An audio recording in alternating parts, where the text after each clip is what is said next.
Assalamualaikum warahmatullahi wabarakatuh.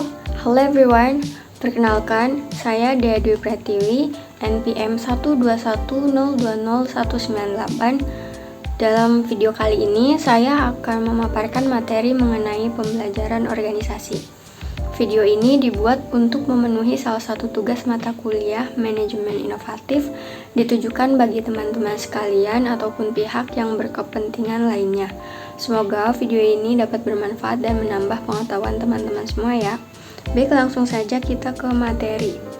Pembelajaran organisasi. Konsep organisasi pembelajaran.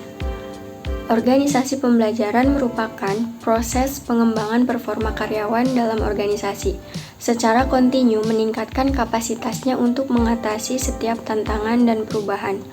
Pembelajaran itu sendiri merupakan proses untuk mendapatkan pengetahuan yang dilanjutkan dengan aktualisasi. Pengetahuan yang sebelumnya telah dimiliki itu melalui dua hal. Yang pertama, proses mendapatkan pengetahuan untuk mengetahui bagaimana cara mendasari pengetahuan fisik untuk produksi tindakan. Dan yang kedua adalah proses mendapat pengetahuan untuk mengetahui mengapa demikian yang dihasilkan, kemampuan untuk mengaktualisasikan pemahaman konseptual dan pengalaman. Kim 1993. Selanjutnya di sini ada 5 tingkatan organisasi pembelajaran.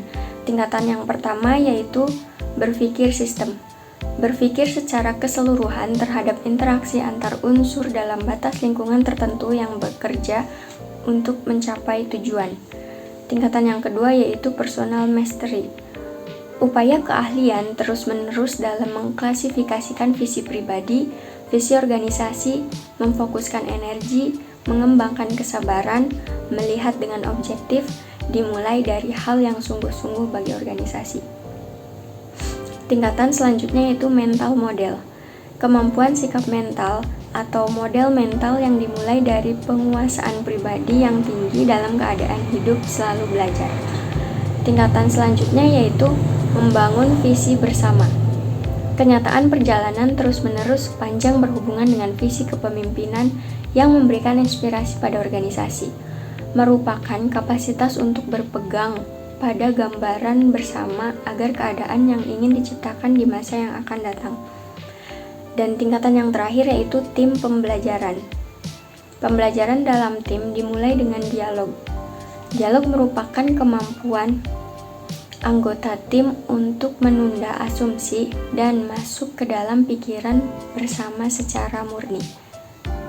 Fenge 1994. Teori pembelajaran organisasi. Di sini ada 3 teori pembelajaran ya teman-teman. Teori yang pertama yaitu operant conditioning Skinner. Kondisilah yang membuat perilaku orang mau belajar secara sukarela untuk memperoleh imbalan atas prestasi atau kegagalan atas kesalahan yang diperbuatnya.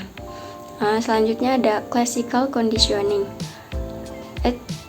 Ivan Pavlov, ahli psikologi Rusia, melakukan eksperimen dengan mengajarkan anjingnya untuk merespons suara lonceng.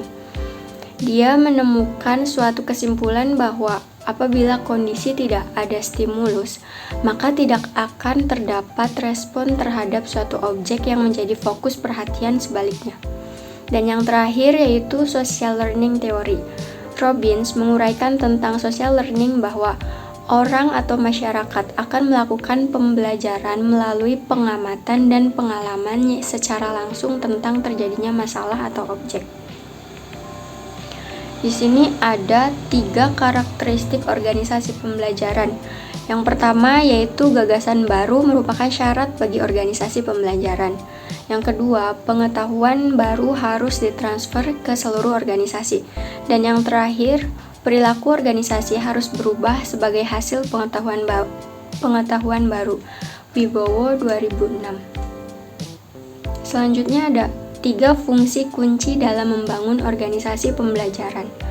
Fungsi yang pertama adalah membangun komitmen pada pembelajaran, yaitu seperti membuat pembelajaran sebagai komponen visi dan tujuan yang strategis, investasi dalam pembelajaran, mempromosikan luas tentang nilai pembelajaran, mengukur, tolak ukur, dan menelusuri pembelajaran, serta menciptakan penghargaan dan simbol pembelajaran.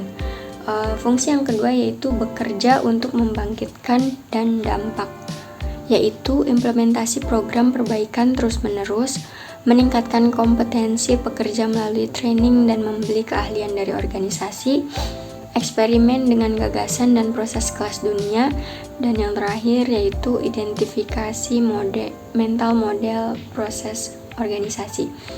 Fungsi yang terakhir yaitu bekerja menggeneralisir gagasan dengan dampak, yaitu menciptakan prasarana yang menggerakkan gagasan sepanjang batas organisasi dan memutar pekerja dari batasan fungsional dan divisional.